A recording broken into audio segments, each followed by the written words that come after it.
السلام علیکم ورحمۃ اللہ وبرکاتہ۔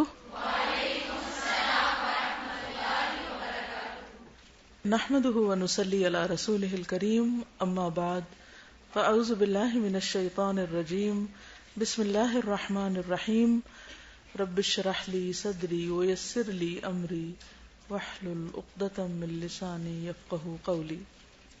آپ لوگوں کا پہلا پارہ مکمل ہو گیا، بہت مبارک ہو۔ کیسا لگ رہا ہے آپ لوگوں کو؟ خوش ہے؟ ڈر کس بات کا؟ پتہ کیوں نہیں؟ تو ایسا نہ کریں، تو چھوڑ دیں، دعا مانگے، بالکل اللہ تعالیٰ سے باتیں کریں۔ جی آپ فرمائیے، پتہ کیوں نہیں؟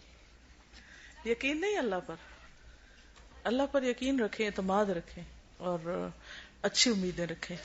اچھا گمان رکھیں گے تو اللہ تعالیٰ آپ کے لیے ویسے ہی کر دے گا انشاءاللہ۔ ٹھیک ہے نا؟ تو ہم تھوڑا سا ریوائز کر لیں، دیکھتے ہیں اس میں کیا کچھ ہے۔ آپ لوگوں نے تو بہت کچھ سیکھا ہی ہے، میں بھی سیکھ لیتی ہوں تھوڑا دہرائی کے ساتھ۔ شروع سے کھول لیجئے۔ ہاں اچھا یہ بتائیے کہ آپ کو یہ محسوس ہو رہا ہے کہ اللہ نے آپ کو کوئی نعمت دی ہے تو اس پر خوش ہونا چاہیے نا۔ قرآن مجید کا آغاز ہوتا ہے سورۃ الفاتحہ سے، اور سورۃ الفاتحہ کا آغاز ہوتا ہے الحمدللہ سے۔ الحمدللہ، تو جب پارہ مکمل ہو جائے تو کیا کہنا چاہیے؟ الحمدللہ، تعریف اللہ کے لیے۔ کیا آپ کے لیے یا اللہ کے لیے؟ عام طور پر تو یہ ہوتا ہے کہ جب ہم کوئی کام کرتے ہیں تو ہم تعریف ایکسپیکٹ کرتے ہیں، اور کوئی تعریف کرے تو ہمیں اچھا بھی بہت لگتا ہے، اور کوئی تعریف نہ کرے تو ہم اداس بھی بہت ہو جاتے ہیں۔ لیکن قرآن ہمیں کیا سکھاتا ہے کہ اپنے لیے تعریف چاہنے کی بجائے کس کی تعریف شروع کر دو؟ اللہ کی۔ ہم نے کیا کیا ہے؟ صرف پڑھا ہی ہے نا اس کو جو اللہ نے بھیجا ہے، لیکن اصل بھیجنے والا تو وہ ہے اس کتاب کو۔ اگر آپ کے والدین یا آپ کے استاد آپ کی تعریف کر دیں کہ ویل ڈن، بہت اچھا کیا، بہت اچھا سبق سنایا، بہت اچھے نمبر لیے، اتنی بڑی اچیومنٹ ہو گئی آپ کو، تو اس پر آپ سب خوش ہوں گے۔ اس وقت آپ کی زبان سے عموماً کیا نکلتا ہے جب کوئی آپ کی تعریف کر رہا ہوتا ہے؟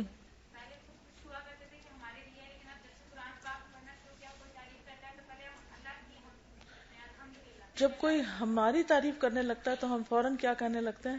الحمدللہ۔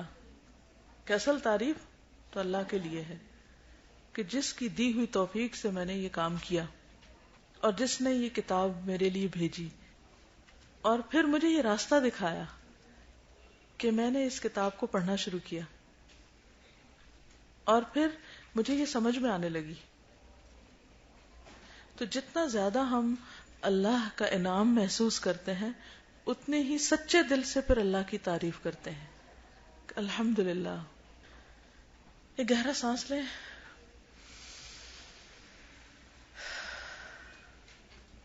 صرف اندر ہی لے گئے، باہر بھی نکالیں اس کو۔ دوبارہ لیں، کہیں الحمدللہ۔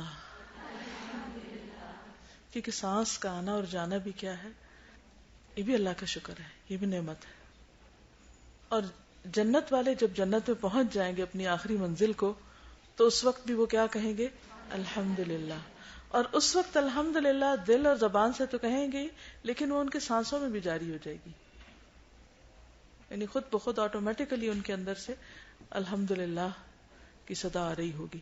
تو ہم نے صرف الحمدللہ کو تکلفاً نہیں کہنا، بلکہ دل سے کہنا ہے، اس طرح کہ وہ ہماری زندگی کا ایک حصہ بن جائے۔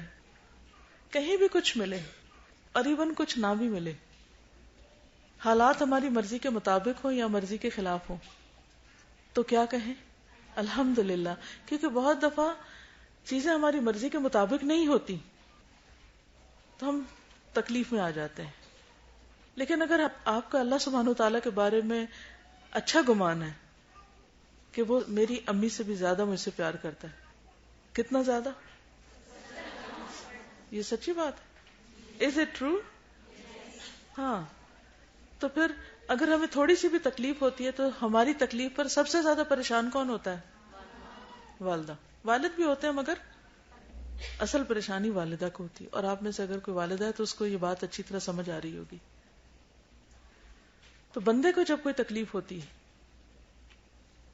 بندے کو جب کوئی تکلیف ہوتی ہے تو ایسا نہیں ہوتا کہ اللہ تعالیٰ اس پر ظلم کر رہا ہوتا ہے یا اس کو ستا کے کوئی مزہ آ رہا ہوتا ہے. نہیں، وہ بھی بندے کے فائدے میں ہوتی ہے، لیکن بندے کو پتہ نہیں ہوتا کہ یہ تکلیف میرے لیے کس طرح فائدے میں. کبھی کبھی بعد میں سمجھ آ بھی جاتا ہے لیکن کبھی نہیں بھی سمجھ آتا. ایک سٹیٹ انسان کی وہ ہوتی ہے کہ اس کو الحمدللہ کہنا نہیں آتا، اس کو پتہ ہی نہیں، وہ ہر چیز میں اپنی تعریف ڈھونڈ رہا ہوتا ہے، ان کاموں پہ بھی جو اس نے کیا اور ان کی بھی جو کیے ہی نہیں اس نے. وہ کیا چاہتا ہے کہ بس اسی کو سب کریڈٹ مل جائے. پھر ایک وقت آتا ہے کہ بندے کو اللہ کی پہچان ہونے لگتی ہے اور پھر بندہ اللہ کی تعریف کرنے لگتا ہے. پھر ایک سٹیٹ وہ ہوتی ہے کہ جب کچھ ملے تو ہم اللہ کا شکر کرتے ہیں اور اگر نہ ملے تو ہم کیا کرتے ہیں؟ ناراض بھی ہوتے ہیں. صبر تو کرتے ہی ہیں لیکن ناراض بھی ہوتے ہیں کہ ایسا کیوں نہیں ہوا، ایسا ہونا چاہیے تھا. پھر ایک وقت وہ آتا ہے، ایک سٹیٹ وہ آتی ہے کہ جس میں انسان ان چیزوں پر بھی شکر کرنے لگتا ہے، ان چیزوں پر بھی اللہ کی تعریف کرنے لگتا ہے جو اس کی مرضی کے خلاف جاتی ہیں، اس کے نفس کے خلاف جاتی ہیں. کیا سوچ کے وہ ایسا کرتا ہے کہ میرے حال کا سب سے زیادہ کس کو علم ہے؟ اللہ کو، اور وہ مجھ پر سب سے زیادہ مہربان ہے. اس لیے اگر اس نے کوئی چیز مجھ سے لی ہے واپس، یا کوئی چیز میری مرضی کے خلاف ہو رہی ہے، یا میرے کسی کام کو یا میری کسی محنت کو کوئی اکنالج نہیں کر رہا، اس پر کوئی تعریف نہیں کر رہا، تو اس پر میں ناراض نہیں ہوں اللہ سے، بلکہ میں شکر گزار ہوں. تو آپ اپنے آپ کو کس حال میں پاتے ہیں؟ کون سے لیول پر، کس سیڑھی پر، کس گریڈ پر، کس درجے میں؟ اے بی سی ڈی، نیچے سے اوپر سے، کدھر سے؟ اسٹرگل کرتے رہے، اوپر چڑھتے رہے. دیکھیے ایک خوشی ملتی ہے انسان کو جب اس کو کوئی تعریف سننے کو ملتی.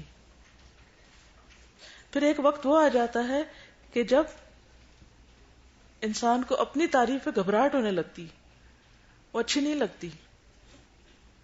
ایک وقت وہ ہوتا ہے کہ جب کوئی اللہ کی تعریف کرتا ہے، اللہ کی بات کرتا ہے تو گھبراہٹ ہوتی ہے. اور ایک وقت وہ آتا ہے کہ جب کوئی اللہ کی بات نہیں کرتا تو گھبراہٹ ہوتی ہے. ہو سکتا ہے میری یہ باتیں آپ کو سمجھ نہ آ رہی ہوں، لیکن نہ آنے کے باوجود بھی مجھے کرنی چاہیے تاکہ آپ اس لیول کو اچیو کرنے کے لیے کوشش شروع کر دیں. بات تو صرف سمجھ کی ہے نا، کہ آپ کسی بھی چیز کو کس رنگ سے دیکھتے ہیں. تو قرآن ہمیں چیزوں کو حقیقی رنگ میں دیکھنا سکھاتا ہے، جو اصل رنگ ہے، جو اس کی اصل حالت ہے. کسی کی بھی تعریف کب کرتا ہے کوئی؟ جب اس کی کوئی خوبی سامنے آتی. ہم اللہ کی تعریف کیوں نہیں کرتے؟ کیونکہ ہم اللہ کو جانتے ہی نہیں، پہچانتے ہی نہیں. بے شمار خوبیاں ہیں، بے شمار اس کی صفات ہیں، اس کی نعمتیں ہیں، لیکن ہم پہچانتے نہیں، جانتے نہیں، اس لیے ہم تعریف بھی کوئی نہیں کرتے. تو سورۃ الفاتحہ کو آپ دیکھیے کہ اس میں آپ تعریف کرتے ہیں کیونکہ آپ اب اپنے رب کو پہچان گئے ہیں کہ وہ رب العالمین ہے، اس نے مجھے پیدا کیا ہے، وہ اصل مالک ہے میرا، انسان مالک نہیں ہے میرے، وہ مجھے رزق دیتا ہے، مجھے اس کی طرف واپس جانا ہے. تو اس سے آپ نے اللہ کو پہچانا نا، اور صرف مجھے نہیں بلکہ سارے عالمین کو.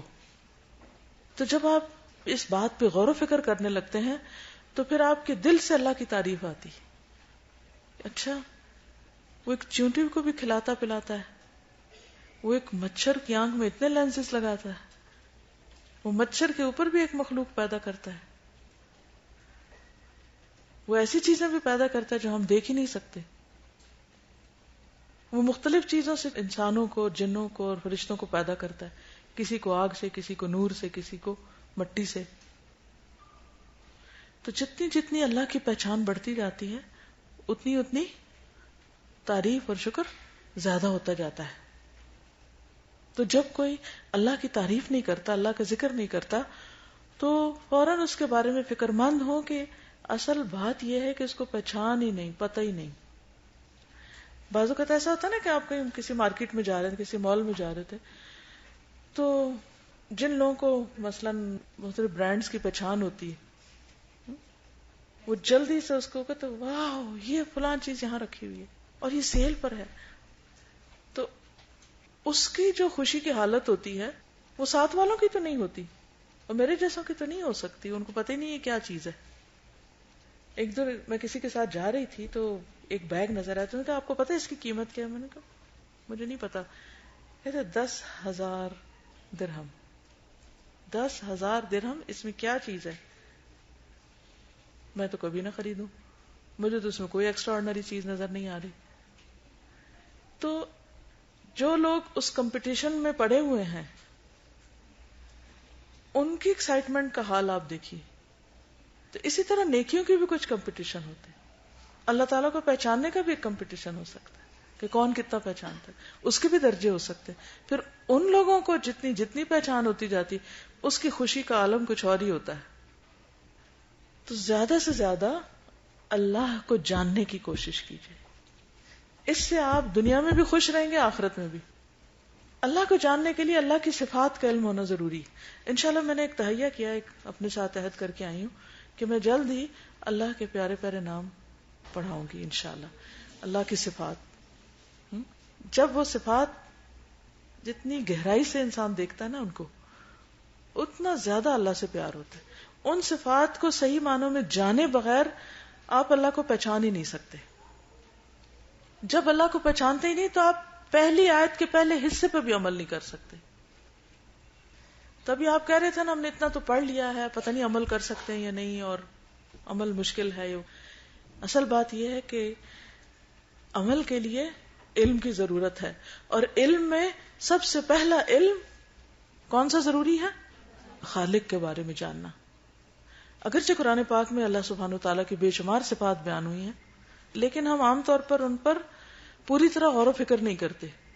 تو چلیں، جب اللہ تعالیٰ کو ہمارے حال کا، ہماری کیپیسٹی کا پتہ ہے، تو قرآن مجید کے شروع میں آپ دیکھیں گے کہ صفات سے ہی بات شروع ہوتی ہے، اللہ کی پہچان سے ہی بات شروع ہوتی کہ وہ رب العالمین ہے، وہ الرحمن الرحیم ہے، وہ مالک یوم الدین ہے. پھر ہمیں کیا کرنا چاہیے؟ کیا کرنا چاہیے؟ اس کی عبادت کرنی چاہیے. کتنی؟ 10%، 20%، 100%؟ سچ بتائیے کتنے %؟ کیوں؟ صرف اسی کی کرنی چاہیے کہ اوروں کی بھی ساتھ ساتھ ہونی چاہیے؟ صرف اسی کی ہونی چاہیے. تو آپ واقعی یہ سمجھتے کہ آپ اسی کی عبادت کر رہے ہیں؟ اچھا، عبادت کیا ہوتی ہے یہ تو مجھے بتائیے کہ جو آپ کر رہے ہیں. کیا ہوتی ہے عبادت؟ محبت اور تعظیم کے جذبات کے ساتھ کسی کے سامنے انتہائی عاجزی اور انکساری کا اظہار کرنا. محبت بھی ہو، رسپیکٹ بھی ہو، ہیوملٹی بھی ہو، یہ 3 چیزیں ہوں، اور پھر اپنے آپ کو کسی کے مکمل طور پہ حوالے کر دینا کہ میں مانوں گی تو اسی کی مانوں گی، اور جو کہے گا مانوں گی. اپنے آپ سے پوچھیں کیا واقعی ہم اس قابل ہیں، یا واقعی ہم اس کے لیے تیار ہیں کہ جو وہ کہے گا مانوں گی؟ سوچ کے بولیے. ہر نماز میں کہتے ہیں ایاک نعبد و ایاک نستعین. ہاں، جو وہ کہے گا مانوں گی، پوری پوری اطاعت. مشکل کام نہیں، نہیں مشکل نہیں ہے، نہیں تھوڑا تھوڑا، زیادہ مشکل ہے. کوئی بھی مشکل آسان کب ہوتی ہے؟ جب انسان اس کو کرنے کا ارادہ کر لیتا ہے. یہ سب کچھ یہاں سے تعلق رکھتا ہے. جیسے آپ سوچتے ہیں نا، اور جس چیز کے بارے میں سوچ لیتے ہیں آپ کہ کر کے چھوڑنی ہو جاتی. اگر آپ یہ سوچ لیں کہ میں نے اللہ کی عبادت کرنی ہے تو کوئی آپ کو نہیں روک سکتا. آپ نے وہ پکچر دیکھی ہوگی انٹرنیٹ پہ کہ آپ تو انٹرنیٹ کی جنریشن ہے نا، انٹرنیٹ پہ پکچرز دیکھی ہوں گی جس میں وہ لوگ نماز پڑھ رہے ہیں، کوئی پانی کے اندر بھی پڑھ رہا ہے، جو ڈائیورز ہیں وہ بھی پڑھ رہے ہیں، تو وہاں وہ کیوں پڑھ رہے ہیں؟ کیونکہ ان کے دل میں ہے کوئی چیز نا، انہوں نے ارادہ کیا تو وہ وہاں بھی پڑھ رہے ہیں. جب آپ ارادہ کر لیتے پھر کچھ مشکل نہیں رہتی کسی بھی چیز کے بارے میں. اور خاص طور پر اگر یہ پتا ہو کہ ہم پیدا ہی اس لیے کیے گئے ہیں اور قیامت کے دن ہم سے کسی چیز کے بارے میں نہیں پوچھا جائے گا کہ تمہارا گھر کیسا تھا، تمہاری گاڑی کیسی تھی، تمہارے کپڑے کیسے تھے، تمہارے جوتے کیسے تھے، تمہارے بیگ کیسے تھے، تمہاری پاس ڈگریاں کتنی تھی، ان کے بارے میں پوچھا جائے گا؟ کس چیز کے بارے میں پوچھا جائے گا؟ کہ جس کام کے لیے پیدا کیا گیا تو وہ کیا کہ نہیں کیا. گہرا سانس لیں، امیجن کریں. امیجن کرنا آتا ہے؟ ویژولائز کریں کہ ایک بہت بڑا میدان ہے اور اس میں ہم سب کھڑے ہیں، ملینز آف پیپل ہیں، کروڑوں لوگ، لیکن کوئی بول نہیں رہا. آپ جس سے بات کرنا چاہتے ہیں وہ آگے سے بھاگ جاتا ہے، اور اگر کوئی آپ سے بات کرنے کی کوشش کرتا ہے تو آپ اس سے منہ پھیر لیتے، اور آپ کھڑے ہیں کھڑے ہیں کھڑے ہیں کھڑے ہیں، سالوں گزر گئے ہیں، کھڑے ہیں، کسی طرف سے کوئی ہیلپ نہیں. اتنے میں آپ کو ایک کتاب دی جاتی اور وہ آپ کو بائیں ہاتھ میں ملتی، اور اس میں آپ کی زندگی کی وہ ساری باتیں لکھی ہوتی ہیں جو آپ نے اپنی زندگی میں کی، جو بولے، جو کھایا پیا لیا دیا، جہاں کہیں گئے، جس سے دوستی کی، ملاقات کی، جو کچھ لکھا، جو کچھ پڑھا، جو کام کاروبار کی، سب کچھ ایک فل سٹاپ اور ڈاٹ تک مسنگ نہیں ہے جو آپ نے دنیا میں کیا تھا. اب اس کو تولا جا رہا ہے اور آپ گھبرا اٹھتے ہیں کہ اب کہاں جاؤں، وہ تو ہے ہی نہیں اس میں جو ہونا چاہیے تھا. اب آنکھیں کھولیے اور واپس لوٹیے، ابھی وقت ہے نا وقت. آپ اس کتاب کو انڈو کر سکتے ہیں نا. اب تک جو فضول باتیں کی، جھوٹ بولے، دھوکہ دیا لوگوں کو، پیرنٹس کو، جو بھی غلط بیانی کی، کسی کا مال چرایا، کچھ بھی جو کیا، اس وقت اس کتاب کو آپ سب صاف کر سکتے ہیں پوری کی پوری، اور ایک نئی کتاب لکھ سکتے ہیں، وہ کتاب جس قرآن کے مطابق ہے. اس سے پہلے کہ آپ اس میدان میں پہنچیں، آپ چاہیں گے کہ کتاب آپ کو دائیں ہاتھ میں دی جائے، اور جب وہ آپ کے سامنے کھلے، قرآن مجید میں آتا ہے کتاب یلقاہ منشورا، کھلی کتاب ہوگی. ایک ہوتی ہے نا بند کتاب، کہتا ہے کھلی کتاب جس کا ایک ایک صفحہ، ایک ایک پیج انتہائی خوبصورت لکھا ہوا ہے، بہترین چیزیں ہیں اس میں، بہترین. آپ نے اللہ کا ذکر کیا، آپ نے اس کی مدد کی، آپ اس کے کام آئے ہیں، آپ اس کے، تو اس میں آپ دیکھیں گے کہ بالکل آپ کی ایک ایک صفحے سے خوش ہو رہے ہیں، کیونکہ آپ کے پیرنٹس آپ سے خوش تھے، آپ نے بہن بھائیوں کے حق ادا کیے تھے، آپ نے غریبوں مسکینوں کی مدد کی تھی، آپ کی نمازیں اچھی تھیں. یہ ابھی سب کچھ ہے نا ہمارے بس میں کہ ہم اس کو انڈو کر کے نئی کتاب لکھ لیں. آپ سمجھیے کہ وہ جو پہلی کتاب تھی وہ آپ اون نہیں کرنا چاہتے، آپ اس کو تھرو اوے کرنا چاہتے ہیں، وہاں پہنچ کے نہیں ہوگی، آج ہو سکتی.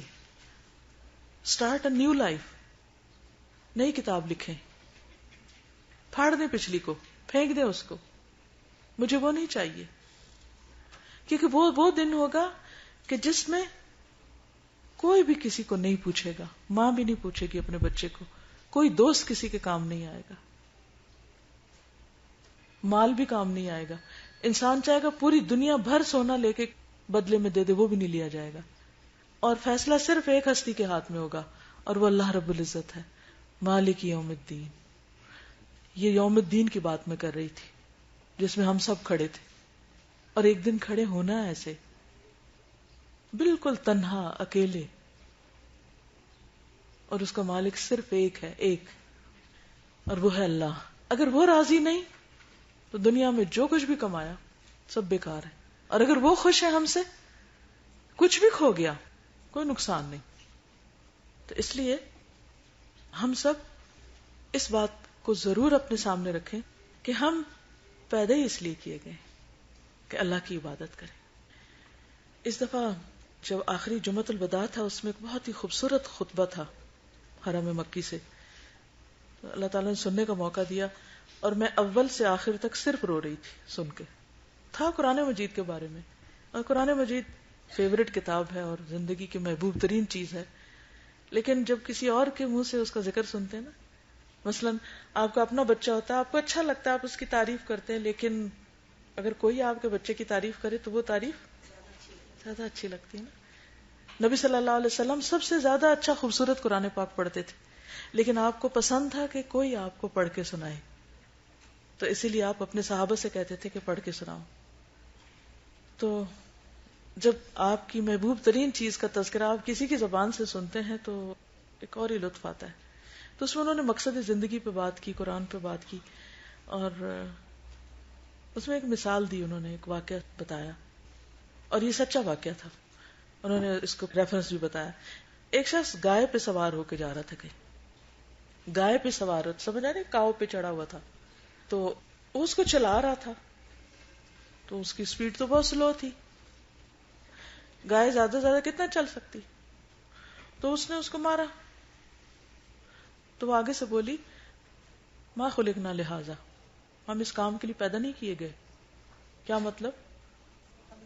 ہم سواری کے لیے نہیں پیدا کیے گئے، غلطی تمہاری ہے، ہمیں کیوں مار رہے ہو؟ ہم سے وہ کام کیوں لینا چاہتا ہے جس کے لیے ہم پیدا نہیں کیے گئے؟ تو جانور بول اٹھا. ہماری روح بھی کبھی چیخ کے بول اٹھتی ہے کہ جو کچھ ہم کر رہے ہیں ہم اس لیے پیدا نہیں کیے گئے تھے، لیکن ہم اپنے اوپر خوب ظلم کر رہے ہیں کہ جن کاموں کے لیے ہمیں بنایا نہیں گیا تھا وہ تو ہم نے اپنے اوپر طاری کر لیے، سوار کر لیے، اور جس کام کے لیے ہمیں بنایا گیا وہ ہم کرنے کو تیار نہیں. تو اینڈ آف دا ڈے کیا ہوگا؟ گائے دودھ دینے کے لیے، اس کے اوپر سواری کرنے کے لیے نہیں ہے. اگر کوئی بیٹھ کے اس پہ ایک شہر سے دوسرے شہر جانا چاہے گا تو نہیں پہنچ سکتا. تو اگر جانوروں کو اپنی زندگی کا مقصد پتا ہے، اللہ تعالیٰ پچھلی قوموں میں بعض اوقات ایسی چیزوں کو بلوا کے انسانوں کو سنوا دیتا تھا، اور قیامت کے قریب بھی ایک جانور نکلے گا اور وہ بولے گا انسانوں سے، جانور بول کے انسانوں کو بتائے گا کچھ چیزیں. تو جانوروں کو بھی پتا ہے کہ وہ کس کام کے لیے بنائے گئے ہیں. تو اگر انسانوں کو نہیں پتا کہ وہ کس کام کے لیے بنے ہیں تو بہت بڑے خسارے میں ہیں، بہت بڑے نقصان میں. لیکن آج انسانوں کی اکثریت اس جہالت کا شکار ہے کہ ان کو پتہ نہیں وہ کس کام کے لیے بنے ہیں. وہ دھوکے کی زندگی گزار رہے ہیں، اپنے آپ کو دھوکہ دیے ہوئے اور خوش ہیں، اور بھولے ہوئے اس دن کو کہ جب سارے چپ ہو جائیں گے، سب کی زبانیں بند کر دی جائیں گی، کوئی نہیں بولے گا، کوئی پہچانے گا نہیں آپ کو. تو اس لیے اپنے اوپر اپنی خیر خواہی کرتے وقت، اپنے آپ کا بھلا کرتے ہوئے، ہمیں جو کرنے کے کام ہیں ان میں سب سے زیادہ اللہ کی تعریف، سب سے زیادہ اللہ سے محبت، اللہ کی پہچان، اور پھر قیامت کے دن کی پہچان اور اس کی یاد دہانی، مالک یوم الدین. پھر اپنی زندگی کا مقصد، عبادت کے طریقے جاننا. کیونکہ اگر ہم کہتے ہیں ہم عبادت کے لیے بنے عبادت، اور پتہ ہی نہیں عبادت ہے کیا چیز اور عبادت کرنی کیسے ہے، تو کیا عبادت کریں گے؟ ہم کر سکتے ہیں، کوئی کام آتا ہی نہیں تو کیسے کریں گے؟ اور پھر مشکل کام ہے عبادت. اس لیے چھوٹی سے چھوٹی اور بڑی سے بڑی چیز میں اللہ کی مدد مانگنا ہے. اور اللہ سے مدد ایک تو دعا فارمل شکل، اور ایک مناجات انفارمل. اٹھتے بیٹھتے چلتے پھرتے جو کام نہیں کرنا ہے اللہ تعالیٰ سکھا دینا، مجھے کرنا ہے یہ کام، آپ مجھے سکھا دیں. سبق یاد نہیں ہو رہا، اللہ تعالیٰ مجھے یاد کرا دیں. اور مجھے تو وہ آیت بہت اچھی لگتی ہے، سنقرئک فلا تنسا، ہم تمہیں پڑھوا دیں گے پھر تم نہیں بھولو گے. میں کہتی ہوں اللہ تعالیٰ آپ نے نبی صلی اللہ علیہ وسلم کو یہ فرمایا تھا کہ ہم آپ کو پڑھوا دیں گے پھر آپ نہیں بھولیں گے، آپ ہمیں بھی اس طرح پڑھا دیں کہ ہمیں نہ بھولے. اللہ تعالیٰ سے باتیں، ہر چیز میں مدد مانگنا. اللہ تعالیٰ چاہتے تو یہاں یہ بھی کہہ سکتے تھے وَإِيَّاكَ نَدْعُو، ہم عام طور پر اس کا ترجمہ کیا کرتے رہتے ہیں؟ مدد چاہتے ہیں، اور مدد کو فوراً دعا میں کنورٹ کرتے ہیں اور دعا پہ لمبی چوڑی تقریر کرتے ہیں. ٹھیک ہے، دعا تو ہے، پکارنا ہے اللہ کو، مانگنا ہے، لیکن اذ نادى ربه نداء خفيا، جب اس نے اپنے رب کو پکارا چپکے چپکے، دل میں. اور پھر ہر معاملے میں سیدھا راستہ، صحیح ڈائریکشن مانگنی ہے اللہ سے. اہدنا الصراط المستقیم، اللہ ہم کو صحیح ڈائریکشن دے تاکہ ہم سیدھے چلتے رہیں، کیونکہ کہیں بھی ہمارا قدم پھسلا نہ، ادھر گرے ادھر پڑے ادھر مڑ گئے، کوئی غلط ڈیسیژن ہم نے زندگی میں لے لیا تو بڑی مشکل ہو جائے گی. تو سیدھا راستہ کون سا ہے؟ صراط الذین انعمت علیہم، جن کو اللہ سے انعام ملے. ٹھیک ہے نا؟ اچھا، دنیا میں انعام ملنے پر بھی ہم بہت خوش ہوتے ہیں نا.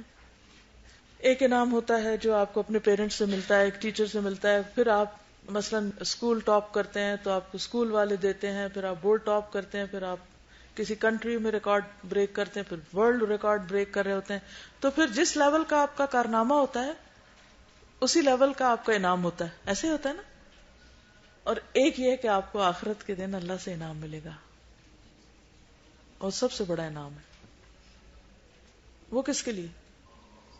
جو بندہ بن کے رہا، جو اللہ کا بندہ بنا، جو یہ کہہ دے میں ہر بات مانوں گا، اللہ تعالیٰ میں آپ کی ہر بات مانوں گی، میرے لیے کوئی مشکل نہیں، مجھے اگر سمجھ نہیں بھی آتی کوئی بات میں پھر بھی مانوں گی، کیونکہ آپ نے کہی ہے نا. انسانوں میں سے بھی جس سے ہم محبت کرتے ہیں تو ہم ان کے سامنے کتنی عاجزی کا اظہار کرتے ہیں، اور ہم کیا کہتے ہیں؟ آپ جو کہیں گی میں کروں گی. کہتے ہیں ایسے؟ کہتے ہیں نا. اگر کسی سے واقعی حقیقی محبت ہو، سچی محبت ہو، ہم کہتے ہیں جو آپ کہیں گے وہی کروں گا، جیسے کہیں گے ویسے کروں گا.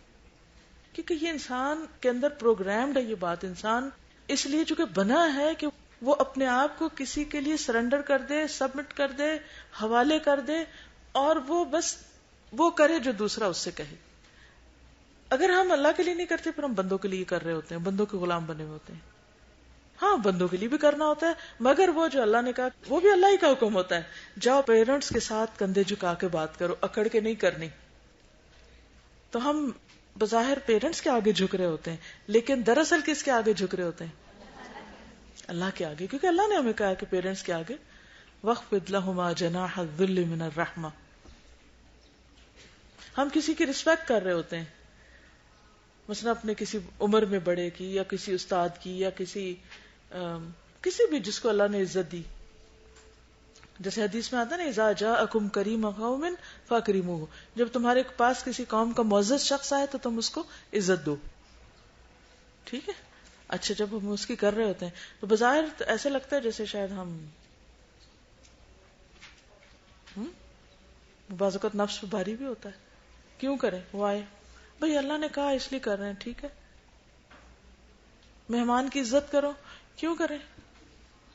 اللہ نے کہا ہے. ہمسائے کا خیال رکھیں، نہیں دل چاہ رہا، کیوں کریں؟ اللہ نے کہا ہے. کسی کو معاف کر دیں، نہیں اس کو نہیں کر سکتی، نہیں دل چاہ رہا معاف کرنے، نہیں کر دیں، اللہ نے کہا ہے. زندگی کتنی آسان ہو جاتی، کیونکہ ہم نے اس شخص سے ریوارڈ نہیں لینا ہوتا. ہم نے کس سے لینا ہے؟ اللہ سے لینا ہے. جو ہی ہم اللہ کا کوئی حکم مانتے ہیں ریوارڈ لکھ لیا جاتا ہے یا نہیں؟ لکھ لیا جاتا ہے.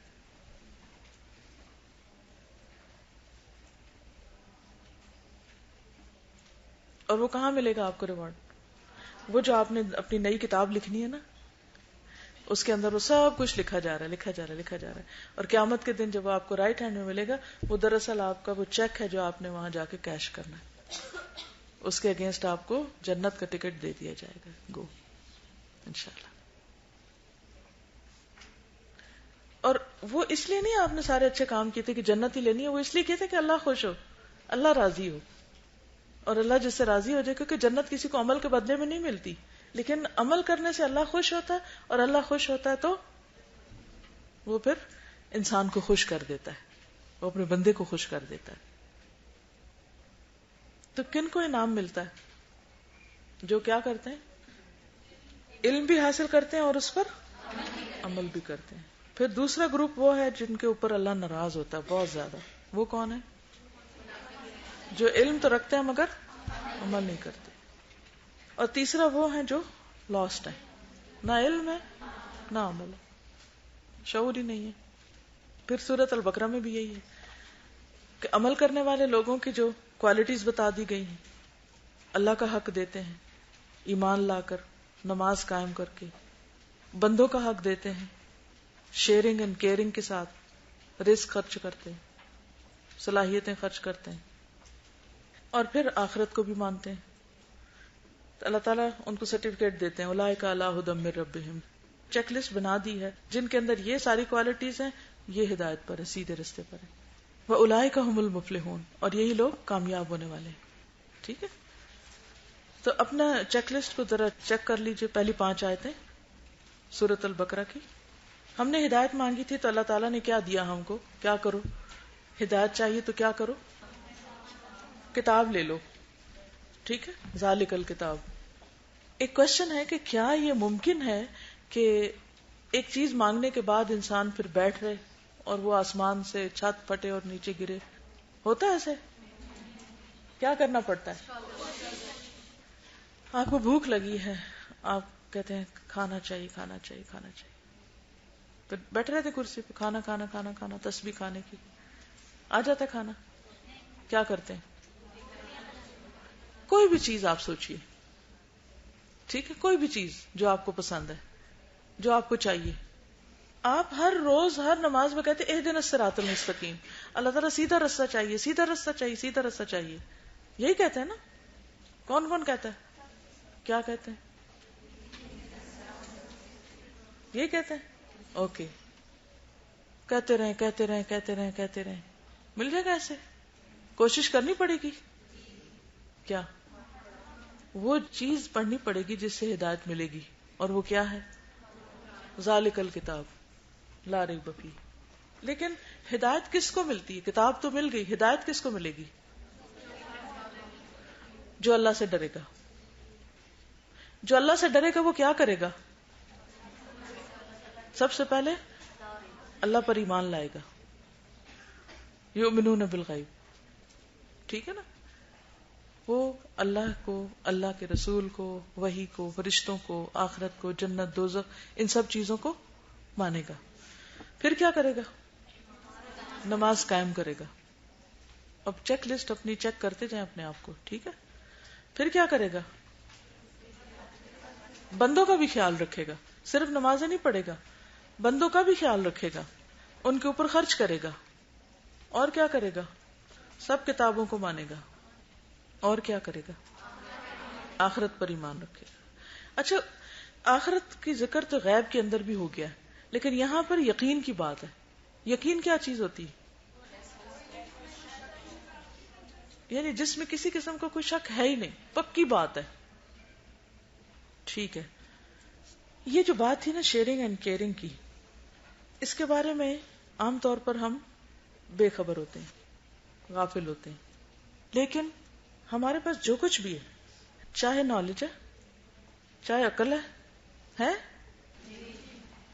کوئی اگر ہمیں کہے بے وقوف تو غصہ لگتا ہے، تو اس کا مطلب ہم عقل والے ہیں. ذہانت، انٹیلیجنٹ ہے، علم روز کچھ نہ کچھ تو ملتا ہی ہے نا، مال کچھ تو ہے ہی.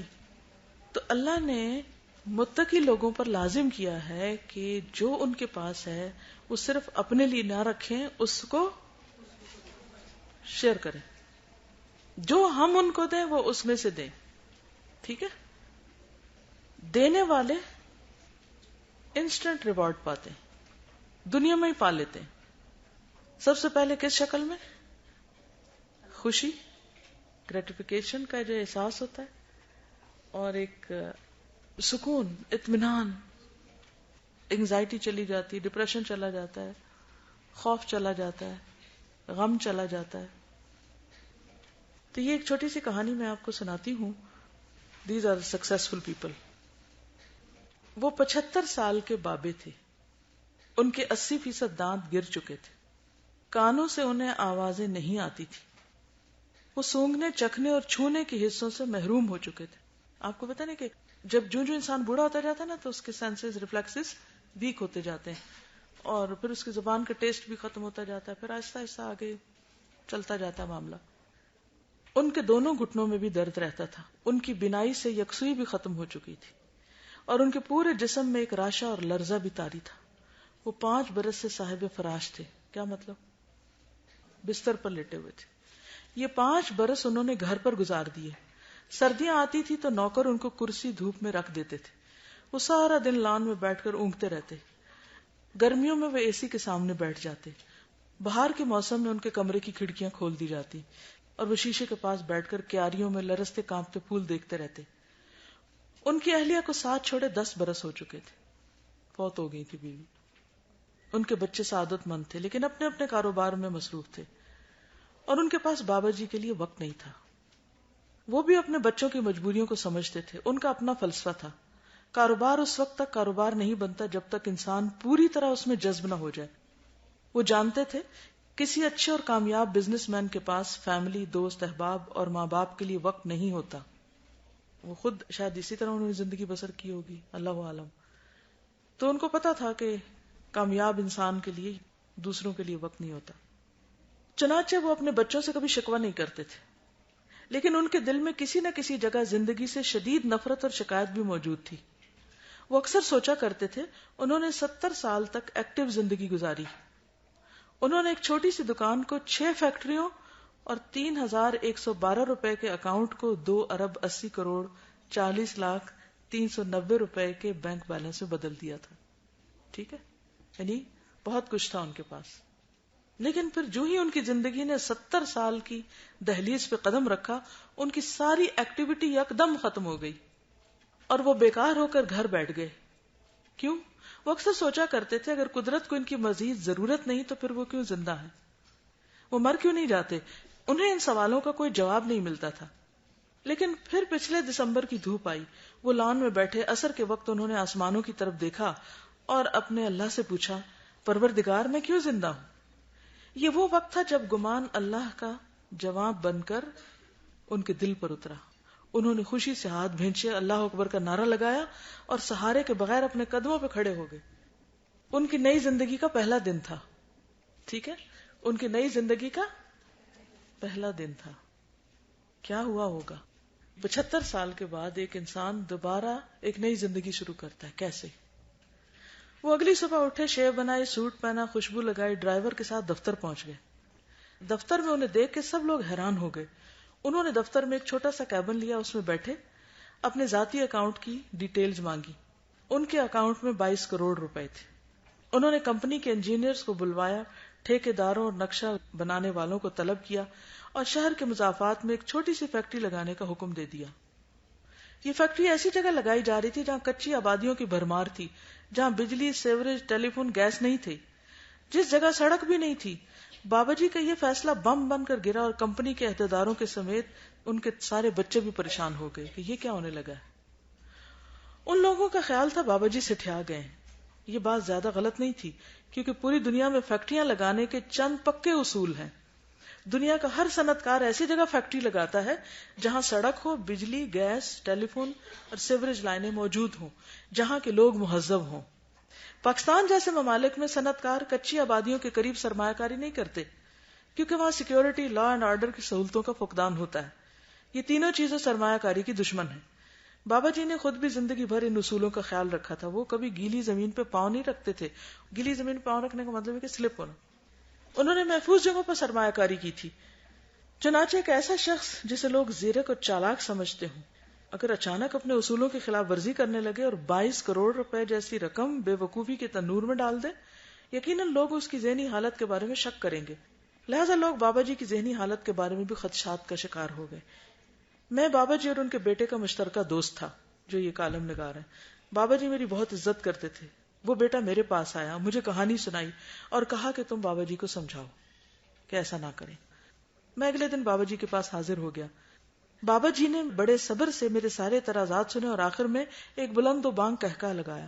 میں بابا جی کی ذہنی سطح کے بارے میں مکمل طور پر مشکوک ہو گیا کہ دماغ چل گیا ہے. بابا جی ذرا دیر ہنستے رہے، آخر میں سنجیدہ ہو کے بولے، میں فیکٹری لگانا چاہتا ہوں، تم لوگوں کو اس میں کیا تکلیف ہے؟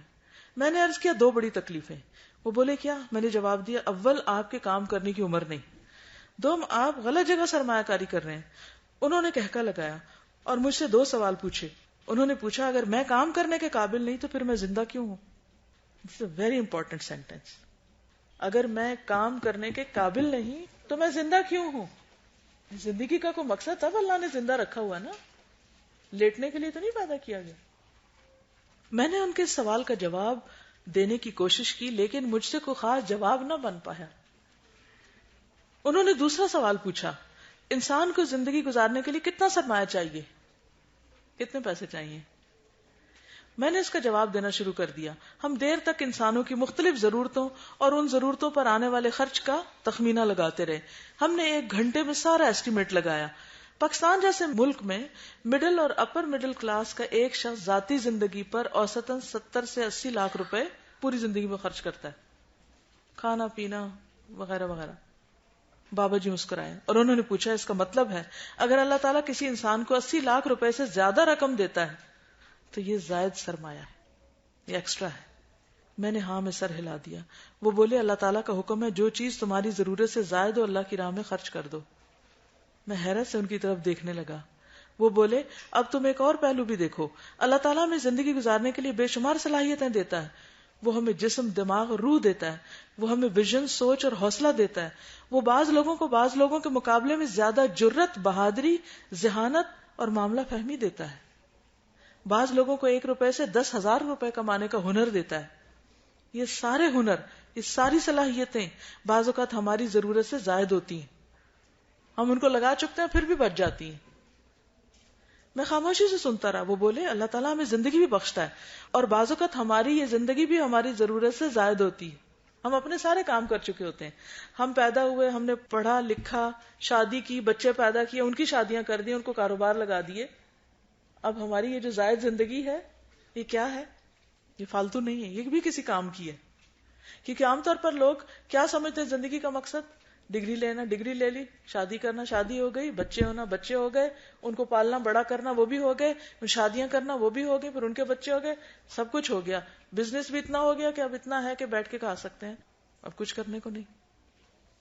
تو یہ جو شیئرنگ کا کانسیپٹ ہے بہت وسیع انداز میں یہاں بیان ہوا ہے. اس لیے میں چاہ رہی تھی کہ اس کو تھوڑا اور ڈیٹیل میں آگے اس کو بڑھائیں. اب اس کے اوپر آپ غور کریں گے، پتہ نہیں آپ سن بھی رہے ہیں یا نہیں سن رہے ہیں، زیادہ غور سے سن رہے ہیں. ٹھیک ہے، یہ بہت اہم بات ہے. کیا کیا چیزیں ہمارے پاس ہیں؟ مما رزقناہم میں یہ لفظ بول دیتی ہوں، آپ لکھ لیں اپنے پاس کیونکہ یہ خرچ کرنے ہیں آپ نے. صلاحیتیں، جسم، دماغ، ویژن، سوچ، حوصلہ، جرت، بہادری، ذہانت، معاملہ فہمی، زندگی. مثلا تم مجھے دیکھو، میں نے اپنے سارے کام 60 سے 70 برس تک پورے کر لیے تھے. اس کے بعد کی زندگی مجھے زائد سی محسوس ہوتی تھی کہ اب میں کسی کی ضرورت نہیں. آپ دیکھیں اکثر بوڑھے لوگ ڈپریشن میں ہوتے ہیں، کیا کہتے ہیں؟ اب ہماری کسی کو ضرورت نہیں رہی. نہ ہسبینڈ کو ضرورت ہے، نہ بچوں کو ضرورت ہے، نہ کسی اور کو ضرورت ہے. لیکن جو شخص کام کرتا رہتا ہے وہ آخر دم تک لوگوں کی ضرورت ہوتا ہے. جب ہم مکہ میں تھے تو اطلاع آئی کسی اسکالر کا انتقال ہوا ہے. وہ 112 سال کے ہو کے فوت ہوئے اور صرف چند دن پہلے تک پڑھا رہے تھے. اس سے پہلے میں نے جو پی ایچ ڈی کی تھی اس میں جس کتاب پہ کام کیا تھا اس کے لکھنے والے ابو طاہر السلفی، ان کے بارے میں جب میں نے پڑھا تھا تو میں بہت زیادہ متاثر ہوئی تھی اور بہت کچھ میں نے ان کی لائف سے سیکھا اور میری اپنی لائف کا پیٹرن چینج ہو گیا. بہت کچھ میں نے تبدیلیاں لائی اپنے اندر. وہ 106 سال کے ہو کے فوت ہوئے تھے ابو طاہر السلفی. اور ڈیتھ ان کی کیسے ہوئی تھی کہ عصر کی نماز پڑھ کر وہ پھر پڑھانے بیٹھ، کیونکہ ان کے پاس بہت نالج تھا. جتنا جتنا انسان بڑا ہوتا جاتا ہے ایکسپیرینس بڑھتا جاتا ہے. تو دنیا بھر سے لوگ ٹریول کر کے ان کے پاس آتے تھے ان سے سند لینے کے لیے. تو وہ بھی بخل نہیں کرتے تھے، علم میں بھی بخل برا ہوتا ہے.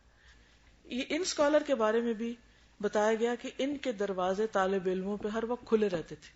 جو ان کے آرام کھانے سونے کا ٹائم تھا اس کے بعد وہ پڑھاتے رہتے تھے لوگوں کو، جو کوئی کسی نے پوچھنا آ کے پوچھے. اور ان کا چونکہ دماغ استعمال ہوتا رہا لہٰذا کوئی نسیان نہیں، کوئی دماغی بیماری نہیں، کوئی ڈپریشن نہیں، کچھ نہیں. وہ فائدہ پہنچا رہے ہیں. اور چند دن بس ایسے کچھ بیمار لاغر رہ کے تو فوت ہو گئے اور رمضان میں فوت ہوئے اور حرم میں جنازہ. اور وہ ابو طاہر السلفی کی بھی ڈیتھ کس طرح ہوئی کہ عصر کے وقت نماز پڑھ کے بیٹھے پڑھا رہے ہیں پڑھاتے پڑھاتے فوت ہو گئے، پڑھاتے پڑھاتے ڈیتھ ہو گئی. زندگی کے آخری لمحے تک کو استعمال کیا. اسلام میں ریٹائرمنٹ کا کوئی کانسیپٹ نہیں کہ اب فارغ فالتو زندگی بسر کرو بیکار کی.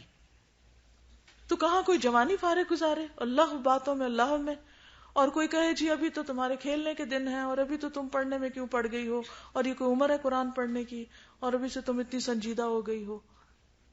یہ سب ان لوگوں کی بیکار باتیں جن کو آخرت کی حقیقت کا نہیں پتا کہ کہاں کھڑے ہونا ہے ان کو جا کے. تو بہرحال تو یہ دو باتیں جو تھی ان کی بہت اہم تھی. وہ کہتے مجھے لگتا تھا میری زندگی زائد سی ہے، میں خاموش رہا. وہ بولے میں اب تمہیں بتاتا ہوں، انسان کا زائد سرمایہ صلاحیتیں اور زائد زندگی اللہ اور اس کے بندوں کی امانت ہوتی ہیں، اور اگر ہم یہ زائد زندگی، زائد صلاحیتیں، زائد سرمایہ اللہ کی راہ میں خرچ نہیں کرتے تو ہم اللہ کے گنہگار ہیں. میں خاموشی سے سنتا رہا. وہ بولے مجھے اچانک ایک دن معلوم ہوا میرے پاس بھی زائد زندگی، زائد صلاحیتیں، زائد سرمایہ ہے، چنانچہ مجھے مرنے سے پہلے یہ ساری امانتیں اللہ کے بندوں کو سونپ دینی چاہیے. مجھے یہاں ان کے فلسفے میں تھوڑا سا جھول محسوس ہوا، چنانچہ میں نے فوراً ہی ریاکٹ کیا. میں نے عرض کیا لیکن اللہ کی امانت لوٹانے کے لیے فیکٹری لگانا تو ضروری نہیں. انہوں نے کہکا لگایا اور بولا مجھے یقین تھا تم مجھ سے یہ ضرور پوچھو گے، بے وقوف بچے، اللہ نے مجھے فیکٹریاں لگانے اور کاروبار کرنے کی صلاحیت دے رکھی ہے، میرے پاس یہ ہنر ہے، اور یہ انسانوں کی ضرورت ہے. اگر فیکٹری نہ لگے تو یہ کپڑے پہن سکیں جو آپ نے پہنے ہوئے؟ کہاں سے ڈھانکیں گے انسان اپنے آپ کو؟ فیکٹری لگانا بھی عبادت ہے اگر وہ بندوں کی ضرورت پوری کرنے کے لیے. میں اسی کام کا ماہر ہوں، چنانچہ میں اللہ کے بندوں کو صرف اسی صلاحیت میں شریک کر سکتا ہوں. میں اپنی آخری فیکٹری شہر کے سب سے محروم علاقے میں اس لیے لگا رہا ہوں کہ اس فیکٹری سے علاقے کے بے روزگاروں کو روزگار ملے گا، اس علاقے کے لوگوں کو سڑک، بجلی، گیس اور پانی ملے گا. میں یہ فارمولہ بنا رہا ہوں، میری اس فیکٹری کا آدھا منافع کارکنوں اور ان کے اہل خانہ کے فلاح و بہبود پر خرچ ہوگا، اور باقی آدھا منافع اس علاقے کے لوگوں کے معیار زندگی پہ لگایا جائے گا، یعنی اس بستی کو نئے سرے سے بنائیں گے. یہ فیکٹری علاقے میں اسکول، کالج، ہسپتال بنائے گی، یہ لوگوں کو ہنر سکھائے گی جس سے علاقے کا معیار زندگی بلند ہو جائے گا.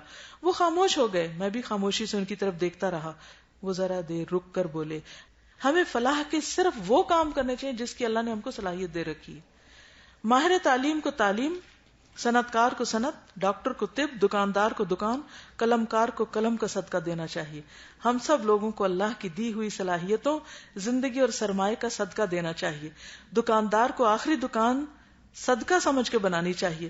استاد کو ریٹائرمنٹ کے بعد کچی آبادی کے بچوں کے لیے صدقہ اسکول بنانا چاہیے. اور اگر ہم ایسا نہیں کرتے تو ہم اللہ کے مجرم ہوں گے. وہ خاموش ہو گئے. میں نے ان کا ہاتھ چوما اور باہر آ گیا. وہ سچے تھے، ہم سب بے وقوف اور بے عقل. جاوید چودھری. تو عقل مند کون ہے، کامیاب کون ہے؟ جو لوگوں میں اللہ کا دیا ہوا بانٹے.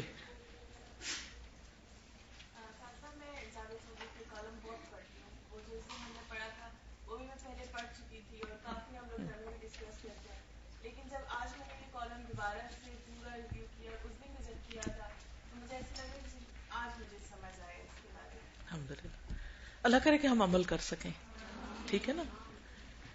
اور دوسروں کو وہی دے سکتے ہیں جو اپنے وقت کی قدر کرتے ہوں. جو فضول بیکار باتوں میں، ادھر ادھر کی چیٹنگ میں اور فیس بک پہ اور یہاں وہاں وقت گزارتے ہیں، وہ دوسروں کے لیے کچھ کر نہیں سکتے، الا یہ کہ ان سب چیزوں کو انسانوں کے فائدے کے لیے استعمال. اور آپ کسی کا فائدہ کریں گے، اللہ آپ کا فائدہ کرے گا، دنیا میں بھی اور آخرت میں. یہ طے شدہ اصول ہے، اور اللہ اپنے باتوں کے خلاف نہیں جاتا. ٹھیک ہے، انشاءاللہ پھر اللہ نے چاہا تو ملاقات ہوگی. سبحانک اللہم و بحمدک، نشہد ان لا الہ الا انت، نستغفرک و نتوب الیک. السلام علیکم و رحمۃ اللہ وبرکاتہ.